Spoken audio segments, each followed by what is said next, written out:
She saw the vibrant colors swirl on the page, a gown of emerald silk spilling like liquid light. Her pencil danced, capturing the shimmer, the impossible elegance she conjured from thin air. But then she'd look up, maybe at a glossy magazine spread or a television screen, and a cold, familiar feeling would wash over her. It wasn't just that the models didn't look like her. It was that the entire world depicted felt impossibly far away, a stage built for others, where her dreams were invisible whispers lost in the grand performance. The fabric she touched held so much promise, yet the industry felt like a door closed quietly in her face before she even knocked. It hurt, a deep ache that settled in her chest, because her passion burned so bright, a secret fire no one else seemed to see or care about. This story isn't just about clothes. It's about a dream fighting to be seen in a world determined to overlook it. Stay with us as we uncover the stunning twists and turns on her path to justice. Make sure to like this video and subscribe to our channel for more powerful stories of resilience and triumph. Even as a child, the hum of her mother's old sewing machine was the most beautiful music she knew. Long before she could thread a needle, she was sketching, filling notebooks with figures draped in fantastic, impossible outfits. Swirling skirts made of cloud, jackets embroidered with stars, hats that defied gravity and logic. Her imagination was a runway without limits. Fabrics felt like magic in her hands. The cool smoothness of satin, the rough comfort of burlap, the crisp snap of cotton. Each held a story, a potential masterpiece waiting to be born. She spent hours in her room, surrounded by scraps and threads, the air thick with the scent of fabric softener and imagination. Her fingers, small and nimble, learned to guide fabric through the machine, piecing together dreams stitch by painstaking stitch. A skirt for her worn-out doll, a simple top from an old t-shirt. Each creation fueled her fire, making the dream of fashion a tangible reality. But the world outside her room felt different. It was a place where the images of beauty and style rarely, if ever, reflected her own face or the faces of the women in her family. Magazines were filled with pale, ethereal figures floating through opulent settings. Runways showcased a singular, narrow vision of glamour. She devoured it all, learning the language of fashion. But a quiet, persistent voice in her head whispered that this wasn't for her. She was the girl with nimble fingers and a head full of vibrant designs, but she was also a young black girl, and the fashion world she adored seemed to have no space carved out for her authentic self. It made her feel like an underdog, running a race where the starting line was pulled miles ahead for everyone else. The passion was intense, a roaring fire inside her soul. But the feeling of being unseen, of her unique vision being invisible to the powers that be, was a heavy cloak she carried. It was the core of her desire, not just to create beautiful clothes, but to prove that her dream, her perspective, deserved to be seen, to be celebrated, in a world that seemed content to leave her standing just outside the spotlight. This initial sense of invisibility, this feeling of being overlooked despite her undeniable talent, was the quiet conflict that began to shape her journey. The world of high fashion, seen only in glossy magazines and flickering television screens, felt impossibly distant, yet utterly magnetic.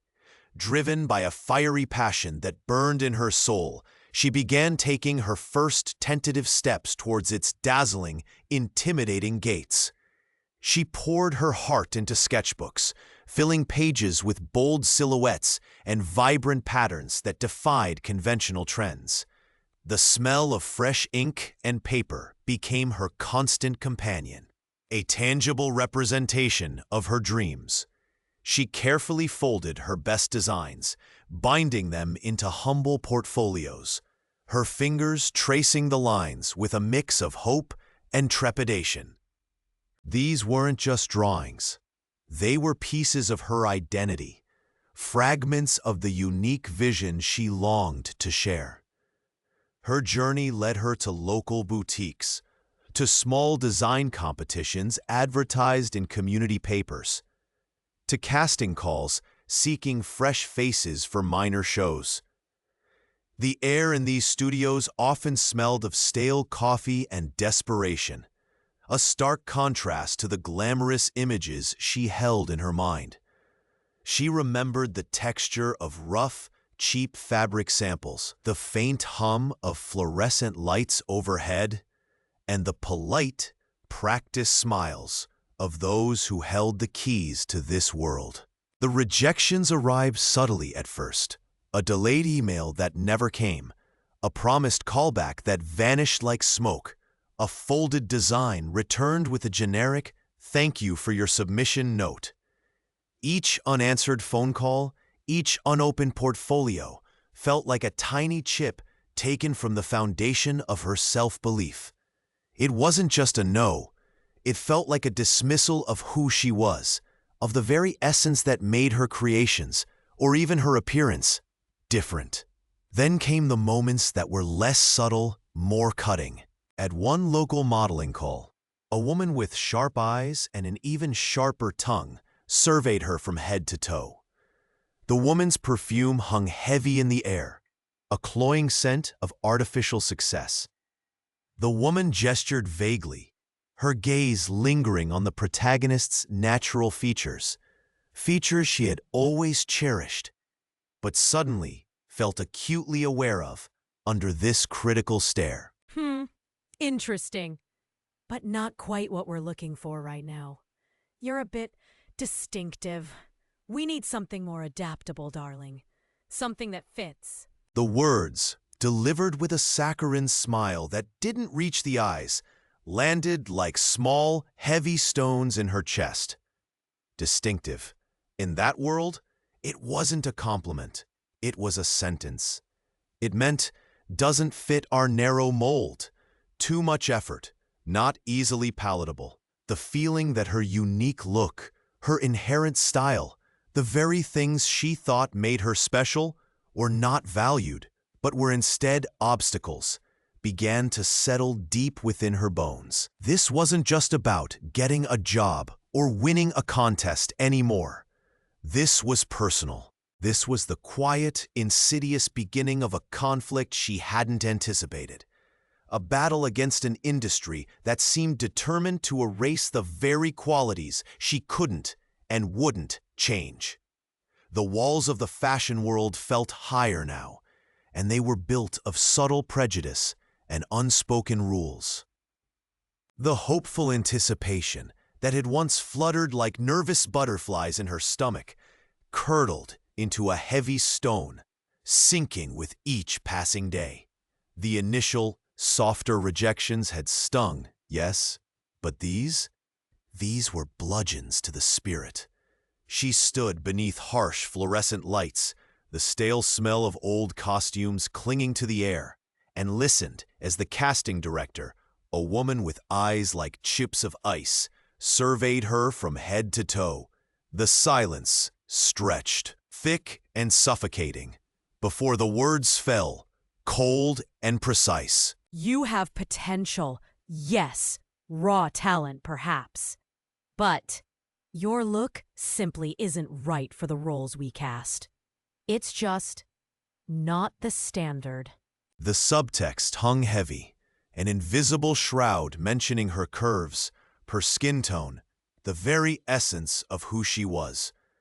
It wasn't just about a bad audition. It was about being fundamentally incompatible with an unspoken, rigid mold.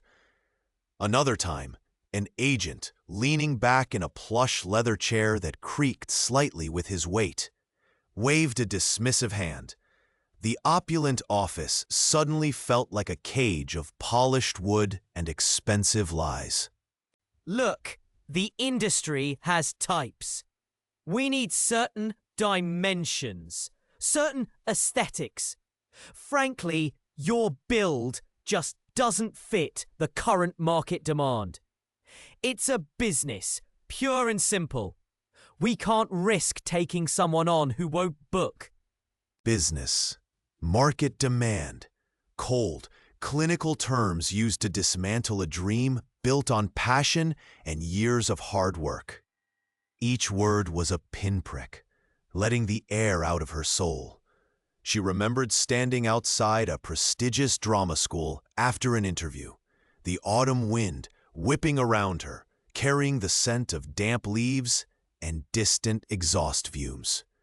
The rejection email, when it arrived days later, was curt, offering no specific feedback, but a follow-up call she managed to secure brought a thinly veiled explanation from an administrator. While your application was strong in many areas, we have a responsibility to train students who are most likely to find immediate work in the current theatrical landscape. Sometimes, factors beyond performance are considered. Factors beyond performance. The phrase echoed in her mind, a haunting refrain. It wasn't her acting that was the problem, but the package it came in. The constant, subtle, and now increasingly overt hints that her race or her body were inherent barriers, not just to specific roles, but to entry into the very world she yearned for, left a bitter taste in her mouth, like pennies left on the tongue. Tears would sting her eyes, hot and unwelcome, blurring the city lights outside her window. The weight of these dismissals was immense, threatening to crush the vibrant spirit she held within. It felt like the world was telling her, in no uncertain terms, that she was fundamentally not right, that she didn't belong. And the chilling part was, they said it like it was an obvious, undeniable truth, something she should have known all along. The polished headshots felt heavy in her bag, each glossy print representing a tiny flicker of hope. This was the ritual. Package the hopeful smiles, craft the perfectly tailored cover letter, navigate the impersonal online portals, submit, and then the agonizing wait. Days bled into weeks, marked only by the quiet ping of her inbox. Sometimes an invitation to an audition, more often a deafening silence, or a polite, standardized "thank you for your interest." When an audition materialized, a new kind of tension coiled in her gut. She would stand in line with dozens, sometimes hundreds, of others, each face etched with a similar mixture of anxiety and forced optimism. The air in the waiting room often felt thick with unspoken competition, a strange cocktail of nervous energy and the faint scent of old carpet and hurried coffee. She'd enter the room, the sudden brightness of the lights blinding her momentarily, see the panel of faces behind a long table, often indifferent, sometimes kind, always watching. She would pour her heart into the performance, bearing a piece of her soul, hoping desperately that this time, it would resonate. She'd leave, the adrenaline fading, replaced by a hollow uncertainty. Then came the inevitable no. It arrived in countless forms. An email with the subject line, "Update regarding your application," a brief, hurried phone call, or worst of all, the crushing silence that screamed louder than any shouted rejection. Each no was a small, sharp sting, accumulating into a deep, throbbing ache. It wasn't just about not getting the job. It was about her talent, her passion, her very worth being weighed and found wanting again and again. The relentless cycle began to wear her down. The early excitement curdled into a weary resignation. The vibrant dreams she held began to feel like cruel illusions. Self-doubt, insidious and pervasive, started to creep into the quiet corners of her mind. Was she truly not good enough? Was there something fundamentally lacking in her? She saw others, seemingly less experienced, or perhaps just luckier, getting their breaks, while she remained trapped in this endless loop of trying and failing. The weight of the rejections felt like a physical burden, making each subsequent application, each new audition, feel like pushing a boulder uphill. The path ahead stretched out, steep and unforgiving, with no summit in sight, just the constant, exhausting reality of being told no. Tears would sometimes fall onto the keyboard as she typed out another application, the salt stinging her eyes, a physical manifestation of the emotional toll this uphill battle was taking. The sting of the evening air mirrored the sharp ache in her chest. Another announcement had landed, another name celebrated, another rung climbed by someone who just weeks ago had seemed on par with her. Or, cruelly, someone she had mentored, someone she had shared secrets of the trade with, only to watch them now stride confidently onto a platform she couldn't reach. It wasn't just one instance. It was a relentless drumbeat of others' ascents. She saw the notifications pop up on her phone. Promotions, new opportunities, successful ventures launched by people whose talent she honestly assessed as, at best, equal to her own. Often, she felt, it was less. A bitter, cold knot formed in her stomach as she scrolled through congratulatory messages, each one a tiny hammer blow against her stagnant reality. The world outside seemed to be a flurry of motion, a vibrant tapestry of progress, while she remained a solitary, faded thread, unraveling slowly in a forgotten corner. The feeling of injustice was a constant, low thrum beneath her skin. Why them? Why not her? Had she not worked just as hard, poured just as much passion and midnight oil into her craft? Had she not faced down setbacks and pushed through exhaustion? The scent of blooming jasmine from a nearby garden, usually a source of comfort, now seemed sickeningly sweet, mocking the sourness that filled her.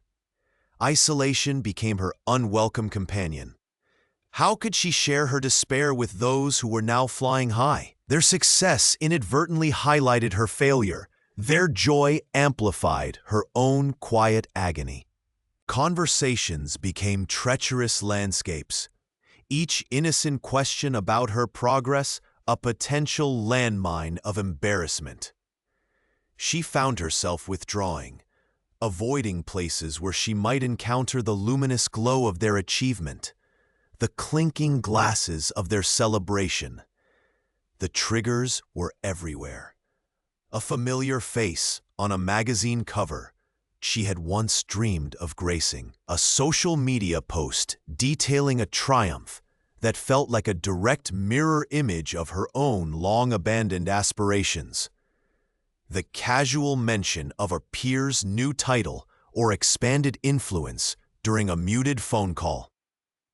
Each reminder was a fresh wound, reopening the chasm between her potential and her painfully limited present. She would catch sight of her reflection sometimes, a flicker of the vibrant person she once was, now clouded with a weariness that went soul deep. The silence in her small apartment felt deafening, amplifying the whispers of doubt that had begun to creep into her mind. Was she fundamentally flawed? Had she missed some crucial, invisible step that everyone else seemed to instinctively know? The contrast between their soaring trajectories and her grounded, stuck reality was a torment she carried With her every waking moment, she had poured every ounce of her being into this one application, this singular interview, this chance that felt not just likely, but destined. Weeks had bled into months of preparation, late nights fueled by lukewarm coffee, sacrificing every social engagement, every moment of rest. This wasn't just a job. It was the key to unlocking the future she had dared to dream of. The validation that the struggle, the ridicule, the setbacks were all worth it. The email notification arrived just as a weak ray of afternoon sun slanted across her desk, illuminating the dust motes dancing in the air. Her heart leaped, a frantic bird trapped in her chest. A strange, metallic taste filled her mouth. Anticipation, fear, and a potent cocktail of hope. The click of the mouse was deafening in the sudden silence of the room. The words swam before her eyes, blurring into an incomprehensible mess of corporate jargon. She blinked, forcing them into focus. Each character solidified, forming sentences that felt like physical blows. "We regret to inform you." The polite dismissal. The clinical finality. It wasn't just a rejection. It felt like a death sentence to her aspirations. A cold, clammy sensation spread from her chest, radiating outwards, chilling her to the bone despite the warm afternoon sun. The air thickened, becoming impossible to breathe.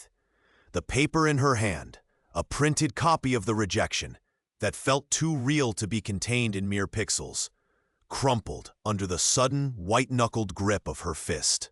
It felt rough and unforgiving against her skin, mirroring the harsh reality it conveyed.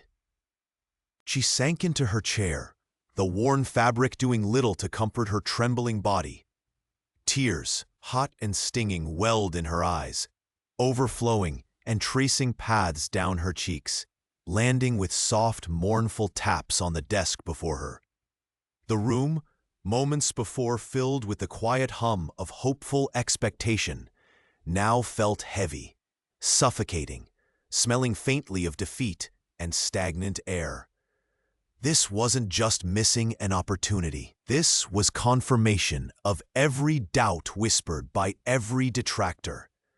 Every cruel word, every dismissive glance, every moment of feeling inadequate coalesced into this single crushing blow. The certainty she had felt evaporated like mist in the sun, replaced by a vast, echoing emptiness. It felt deeply, irrevocably unfair. After everything, this was the outcome? The dream she had nurtured, protected, and fought for felt suddenly fragile, ridiculous, and utterly unattainable. A profound weariness settled deep within her bones, heavier than any burden she had ever carried. The thought solidified, stark and terrifying in its simplicity. She couldn't do this anymore. The pain was too great, the rejections too constant, the hope too fragile to mend this time. It was over. She was ready to give up. The world outside her window had grayed, mirroring the desolation settling deep within her bones. Each breath felt heavy, laden with the dust of countless sleepless nights and days spent batting away the relentless accusations. The pressure was an invisible weight, crushing her spirit, stealing the color from everything she once cherished. The smell of stale coffee did little to stir her from the slump on the worn couch. She hadn't eaten properly in days. Her stomach a tight knot of anxiety. Every email notification, every phone call sent a jolt of fear through her system, anticipating the next blow.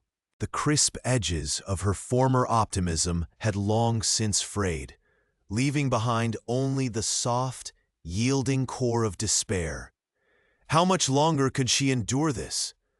The thought wasn't new, but tonight it felt different. It wasn't a fleeting question. It was a heavy certainty settling over her like a shroud. What was the point of fighting when the tide was this strong, the opponents this determined, and her resources so depleted? The future she had envisioned, the life she had meticulously built, seemed to be dissolving like mist before her eyes. The taste of defeat was bitter and metallic on her tongue. Her fingers traced the worn fabric of the couch, finding no comfort there. Quitting felt less like surrender and more like a necessary release, a collapsing under an unbearable burden. Just let it all go. Let the bullies win. At least the gnawing fear would stop. Just as the dark tendrils of resignation threatened to consume her entirely, a sharp ding from her forgotten laptop cut through the silence. An email. She almost ignored it, assuming it was another venomous message or a demand for more non-existent evidence. But something about the sender's address, a string of random characters followed by a domain she didn't recognize, piqued a weary curiosity. It wasn't official, not from the usual channels, not from anyone involved in the current mess. Reluctantly, she opened the message. The subject line was cryptic, regarding your situation. The body of the email was even shorter, just 2 lines. Don't give up yet. There are eyes watching that you don't know about. Check the old forum. Silent witnesses. Look for user cipher. That was it. No name, no explanation, no context. An old online forum she hadn't thought about in years? Silent witnesses? It sounded like something out of a spy novel. And a user named Cypher? The words felt disjointed, almost absurd. Yet they landed with the force of a physical touch against her numb despair. It wasn't a direct offer of help, not even a clear piece of information, but the mere existence of this message, from an unknown, unconventional source, hinting at hidden observation and potential knowledge, sent a tiny, hesitant tremor through the stagnant pool of her hopelessness. It was a whisper, barely audible against the roar of her defeat, but it was there, and for the first time in days, a fragile tendril of intrigue curled around her heart, pushing back the crushing weight of quitting. The air in the studio felt different. It wasn't the sterile chill of corporate offices or the stifling heat of rejection rooms. Here the scent of something earthy and vibrant mingled with the sharp, clean smell of solvent, a confusing but somehow comforting mix. She stepped inside, her heart a tight, nervous knot in her chest, still echoing the echoes of slammed doors and cold, dismissive stares. This was it, the meeting that felt less like a formal interview and more like a whispered rumor. Then she saw them. Not what she expected at all. The mysterious designer wasn't perched behind a massive, imposing desk, nor were they flanked by assistants wearing identical suits. They sat cross-legged on a worn plush rug in the center of the room, surrounded by sketches haphazardly tacked onto walls covered in layers of old paint. Sunlight streamed through a large window, illuminating dust motes dancing in the air, catching the glint off peculiar sculptures crafted from salvaged metal and wire. This was chaos, vibrant and untamed, utterly unlike the pristine, calculated environments where she had faced judgment before. The designer looked up, their eyes a piercing, unusual shade of blue-gray, held a depth that seemed to see right through her carefully constructed facade of composure. Their clothes were a riot of color and texture, a stark contrast to the muted palettes of the industry. They offered a gentle smile, not the forced, polite smile she'd grown accustomed to, but one that reached their eyes, crinkling the corners. There was no pretense, no air of superiority. This person radiated an energy that was both calm and intensely creative, a quiet storm in human form. They didn't ask about her portfolio immediately. Instead, they spoke about the feeling of fabric, the movement of light, the stories hidden in textures. Their perspective was unique, unconventional, focusing on the soul of design rather than just the marketability. It was intoxicating, terrifying, and utterly different. It was everything the industry people weren't: genuine, passionate, and seemingly free from the constraints that had suffocated her own dreams. Yet, beneath the flicker of hope, this unconventional figure ignited. The familiar weight of the underdog pressed down.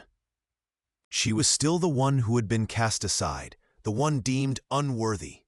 Could this one person truly see what others had missed? Could this strange, wonderful space hold the key to unlocking her potential? Or was it just another beautiful, fleeting illusion before the inevitable crash? The feeling of being out of place, out of her depth, lingered stubbornly, a phantom ache from too many previous falls. She was here, yes, but she was still the same person who had been told she wasn't enough. The air in the studio hung thick and strange, not with the scent of fabric or paint, but something earthy and slightly metallic, like rain on old stone. Shadows danced in corners, despite soft pools of light cast by lamps draped in unusual hand-dyed cloth. This was the domain of Elias Thorne, the designer whose work defied categorization, whose life was shrouded in mystery. Stepping across the threshold felt less like entering a workspace and more like crossing into another dimension, where the rules of the conventional world seemed to subtly bend and warp. She had expected portfolios, sketches, maybe a draping test. What unfolded was far more peculiar. Elias Thorne was not what the glossy magazines depicted. His eyes, sharp and intelligent, held a depth that spoke of trials overcome.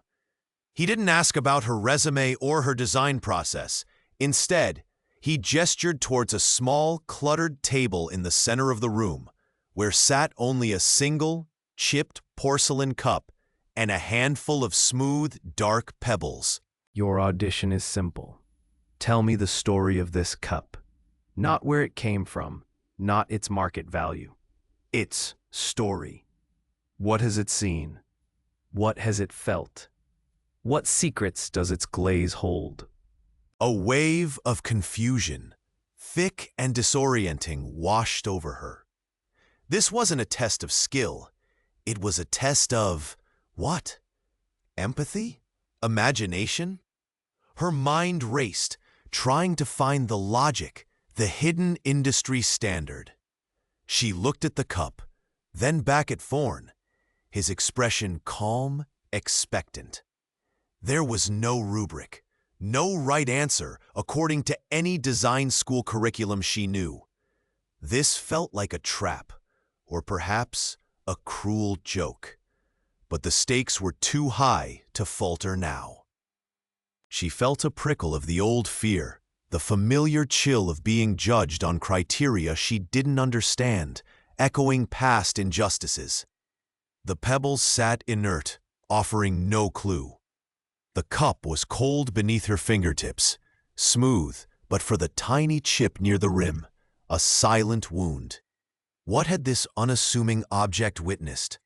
She closed her eyes for a moment, breathing in that strange, damp scent of the studio, trying to silence the panicked voice screaming about wasted time and misguided opportunity. She pictured the cup on a windowsill, catching the first rays of dawn, the condensation from hot tea tracing intricate patterns on its surface. She imagined hands cupping it for warmth on a bitter night, tears spilling silently into its depths, perhaps a whispered secret absorbed by the porous clay before the glaze sealed it away. It wasn't about the object itself, she suddenly understood. It was about the life around the object, the human experience it intersected. It was about seeing the unseen, feeling the unspoken. The twist wasn't in a trick question or a hidden task. It was in the fundamental redefinition of what constituted design or talent in Thorne's world. It wasn't just about creating beauty. It was about understanding the messy, complex human drama that beauty was meant to serve. The test wasn't about her ability to draw or drape, but her capacity for empathy, her ability to find narrative in the mundane, her willingness to look beyond the surface. It was a test of heart disguised as a riddle. The air in the small workshop hummed with a different kind of energy. Gone were the predictable routines, replaced by a swirling, creative chaos that felt both exhilarating and terrifying. Working with the designer was unlike anything she had ever experienced. His methods were unconventional, bordering on the erratic. Sometimes he sketched furiously for hours, the charcoal dust smudging his fingertips and leaving dark streaks on the worn wooden table. Other times, he would sit in silent contemplation, staring at a piece of fabric or a raw gemstone, as if deciphering an ancient code. It demanded a level of intuition and adaptability she hadn't known she possessed. Every step felt like stepping onto unfamiliar ground, the solid earth of her past experiences giving way to a shifting, uncertain terrain. She found herself constantly questioning, constantly pushing boundaries she'd previously thought were fixed. It was a challenging partnership, requiring immense patience and a willingness to discard established norms. But in the shared focus, in the quiet hum of creativity that often filled the space late into the night, a strange sense of purpose solidified. Yet, this intense, unusual collaboration didn't exist in a vacuum. The whispers started subtly, then grew louder, carried on the breeze of gossip and assumption. People she knew, colleagues from her old world, friends, even family, began to express their confusion, their doubt painting thick, unwelcome strokes across her burgeoning hope. Are you sure about this? He's eccentric. And his work? It's so different. The words, delivered with a saccharine sweetness that barely masked the judgment, felt like a cold splash of water. Honestly, what are you doing? Wasting your talent on some avant-garde nonsense that nobody understands. A former mentor, his voice heavy with disappointment, had scoffed over the phone. The skepticism was a tangible weight, pressing down on her shoulders, stealing the warmth from the creative spark she felt. They couldn't grasp the vision, couldn't see past the surface-level strangeness of the process. Their lack of understanding bred suspicion, making her feel isolated, standing alone in this different world she was building.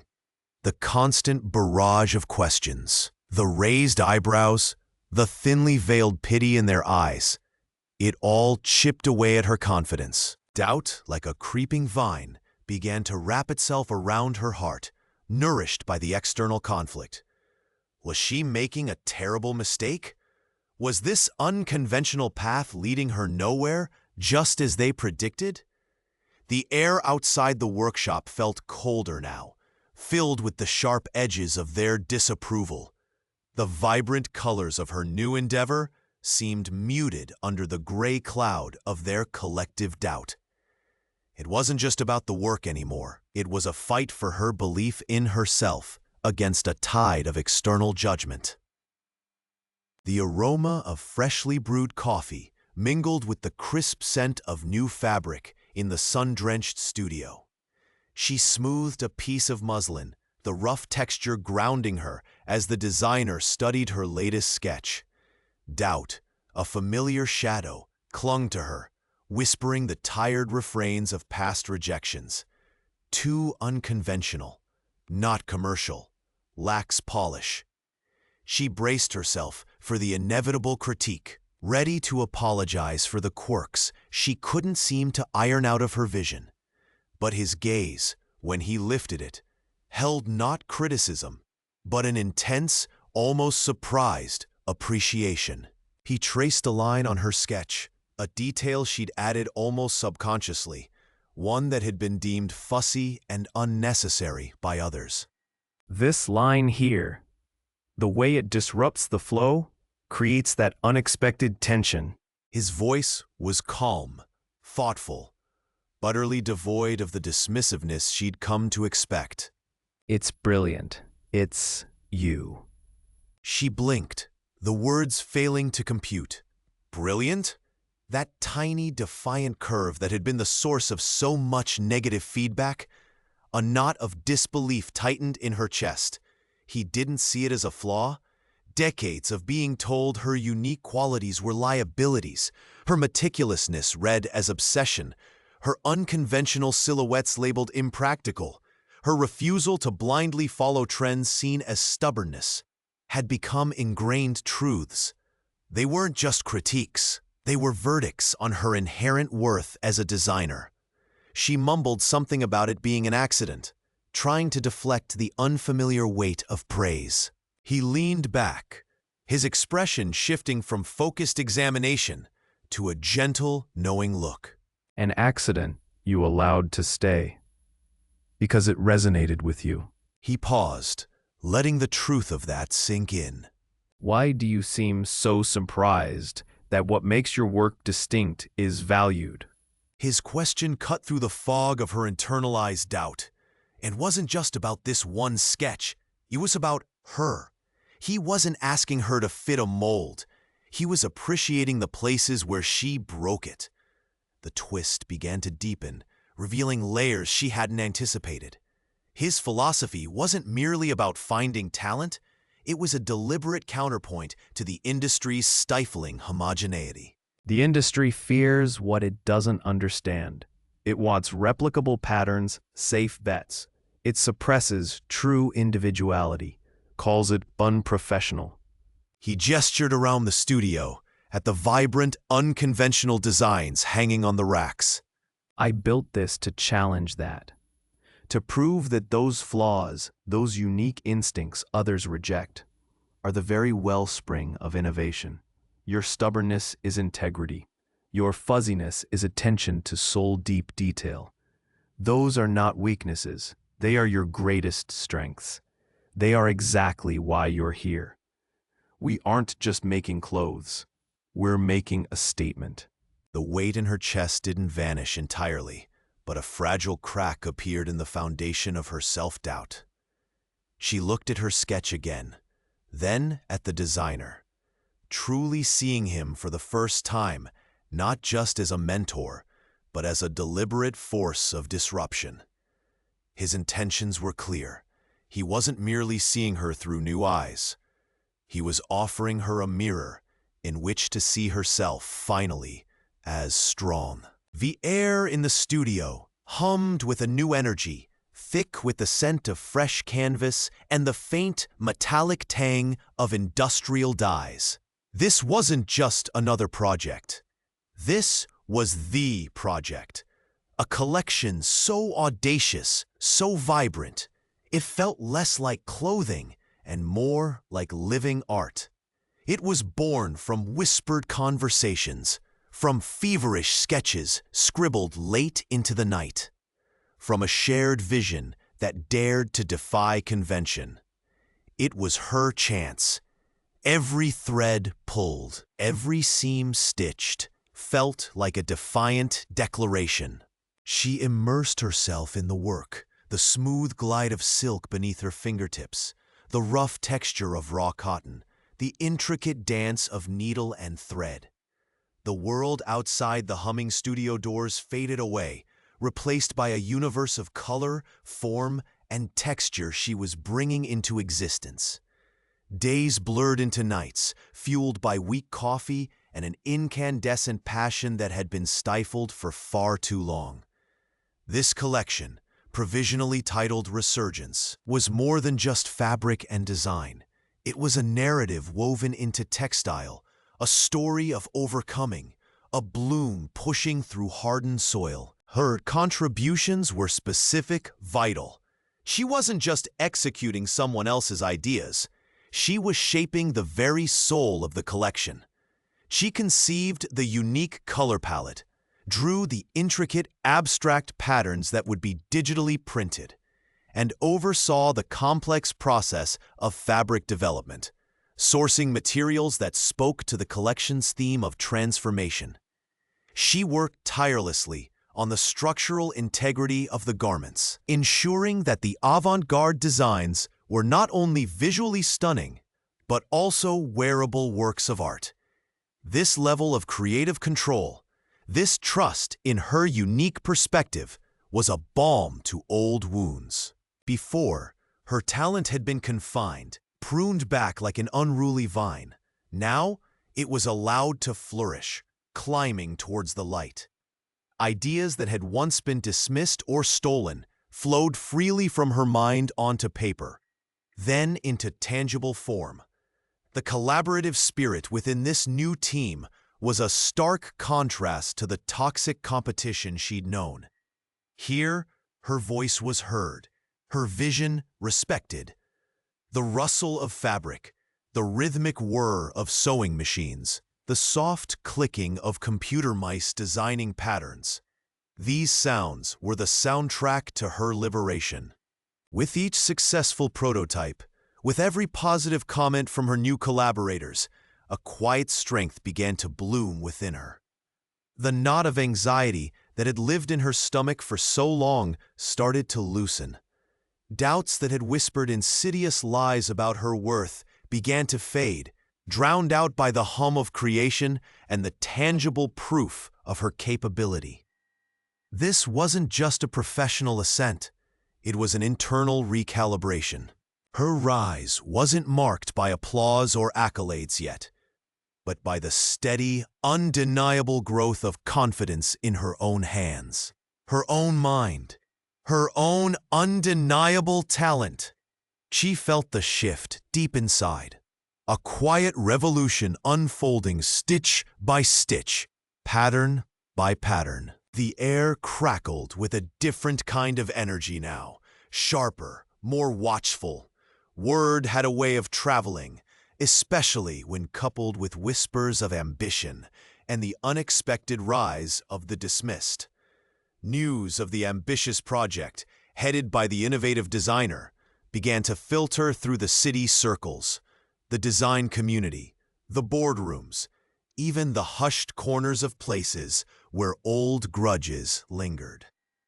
And woven into the fabric of the buzzing news was her name, the one they had written off, attached not just to the project, but hinted at as a key, integral part of its unfolding vision. The reactions were a bitter symphony of disbelief and resentment. Those who had once laughed, those who had casually stepped over her on their way up, now found themselves swallowing a sour, metallic taste of surprise. They couldn't believe she was involved. How could the person they deemed unworthy, the one whose potential they had so confidently dismissed, be associated with something garnering this much attention? Skepticism bloomed quickly, a defensive shield against admitting they might have been wrong. Their eyes, when they saw her across a room, weren't just dismissive anymore. They held a cutting edge, sharp with suspicion and a desperate need to find a flaw. The whispers grew louder, laced with doubt. At a networking event, the scent of expensive perfume and stale ambition hung heavy in the air as a familiar figure cornered someone else, their voice dropping low but carrying clearly across the polished floor. Her? Involved? Please. She's probably just making coffee. Or maybe they let her pick out the carpet samples. A cold, humorless chuckle followed, a sound that scraped like fingernails on a chalkboard. Then came the outright dismissal, delivered with arrogant certainty by a face she knew had actively worked against her. It's a novelty. It'll fail. Mark my words. And when it does, she'll be right back where she belongs. Nowhere important. This whole project is just a house of cards built on hype. His gaze felt like a physical weight pressing down on her, trying to shrink her back to the size they were comfortable with. The tension in every interaction became palpable. Every smile felt like a challenge, every question a probe for weakness. The stakes had risen dramatically. It was no longer just about the project's success. It was about silencing the chorus of doubt, about proving that being cast aside didn't mean she was broken, about showing them the strength they had underestimated. The world, it seemed, was now watching, waiting to see if the underdog would stumble, or if she would finally rise above the shadows they had tried to keep her in. The pressure was immense, a tightening band around her chest, but beneath it, a flicker of defiant heat began to burn. The air backstage thrummed with a frantic electric energy. Hours bled into one another, marked only by the deepening shadows under tired eyes and the growing piles of discarded coffee cups. This was it, the final push before the main event, the culmination of impossible deadlines, sleepless nights, and the weight of everything resting on this single moment.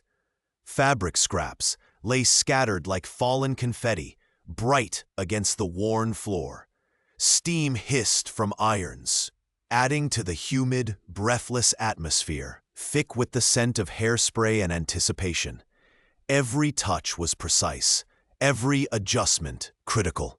Hands smooth silk, fastened intricate clasps, polished shoes until they gleamed under the harsh backstage lights.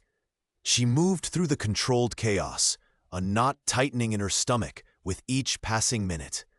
The fear was a cold, unwelcome guest, whispering doubts into the corners of her mind.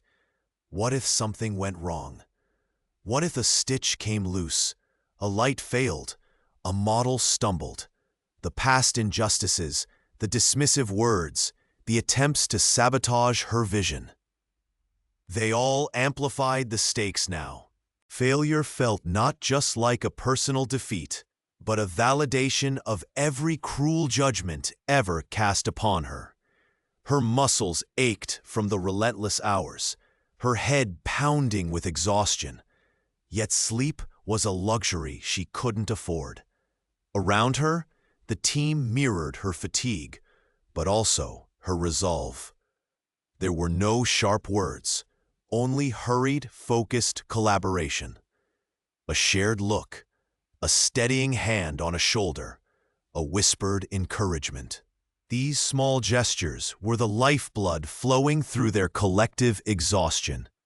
They had been through so much together, weathering the storms, believing in the impossible. This wasn't just her dream anymore, it was theirs too. A young assistant, eyes glazed with tiredness, gently adjusted a model's earring, a look of fierce concentration on his face. The lead seamstress, needle flying, didn't even look up, but muttered a low, reassuring sound. They were an island of shared purpose in a sea of mounting pressure. The distant murmur of the growing audience in the main hall served as a constant reminder of the impending climax. The sound engineer checked levels, a sharp click echoing from the speakers, making everyone jump. The models practiced their walks in the narrow corridors, their movements fluid and graceful, despite the tension radiating from every corner. Each ticking second ratcheted up the drama. This wasn't just a show. It was a declaration, a moment of truth born from struggle. The air grew heavier, charged with the collective fear and the fierce, unyielding determination to succeed against all odds. The house lights began to dim. The air in the grand hall crackled with an anticipation so thick you could almost taste it. like ozone before a storm. Hundreds of eyes were fixed on the stage, a hushed expectancy clinging to the opulent decor. The scent of expensive perfume and nervous excitement hung heavy. This was it. The moment, the centerpiece of the collection, the culmination of months of secretive work, was about to be unveiled. Spotlight beams converged on the draped form, hiding the creation that held not just aesthetic value, but the very fate of careers and reputations. She stood to the side, her heart hammering against her ribs, a cold dread warring with a fragile sliver of hope. Every harsh word, every dismissive glance, every cruel whisper about her unconventional approach echoed in her mind. They had called it crude, unrefined, a deviation from the norm. But now, those despised elements were hidden beneath the velvet, waiting. A flourish, a dramatic sweep, and the drapery fell. A collective gasp rippled through the audience. It wasn't the expected polished, subdued elegance. Instead, a riot of bold, vibrant texture and form exploded into view. It pulsed with an almost raw energy, demanding attention. The light didn't just reflect off it. It seemed to be absorbed and then radiated back, showcasing depths and nuances no one had anticipated. Silence stretched, thick and heavy, punctuated only by quiet murmurs that quickly swelled. Then came the shift. Initial shock transformed into something else. Awe. Gasps of surprise turned into murmurs of admiration. People leaned forward in their seats, their eyes wide, pointing. They were captivated, drawn in by the sheer audacity of it. And there, at the heart of the piece, was her signature. The very technique they had mocked, the unique combination of raw materials and seemingly chaotic layering, wasn't crude. It was revolutionary. The texture, previously deemed too rough, now created an intricate play of light and shadow that brought the piece to life in a way conventional methods never could. The bold, clashing colors they had called gaudy now sang together in a symphony of unexpected harmony, creating a visual impact that was breathtaking. Her unique contribution, the thing that made her the underdog, the target of scorn, was not just part of the work. It was the defining element that elevated it from excellent to extraordinary. Heads turned towards her, faces etched with surprise, some with dawning realization, others with thinly veiled envy. The very qualities they had rejected were now being celebrated, becoming the focal point of hushed, appreciative comments. She watched them, a profound sense of vindication washing over her. The cold dread receded, replaced by a quiet strength. They couldn't deny its impact now. The whispers weren't of derision anymore. They were of wonder.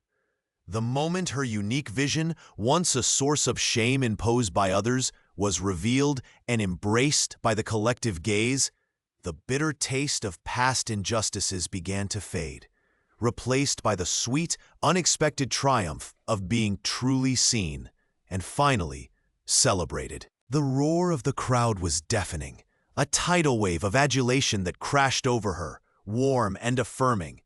Blinding white lights pulsed, cameras flashed, capturing every breathless moment. 1,000 voices shouted her name, interwoven with praise for the designer's genius. She stood there, bathed in the glow, the heavy silk of the gown a luxurious weight on her shoulders, the cool metal of the accessories a comforting touch against her skin. Every critic, every editor, every competitor who had ever doubted, dismissed, or slighted her was witnessing this.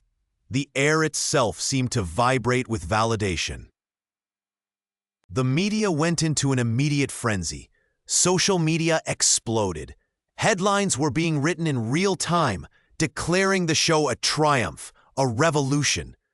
Her face, once invisible to the industry's gatekeepers, was suddenly everywhere. It wasn't just fashion. It was a phenomenon.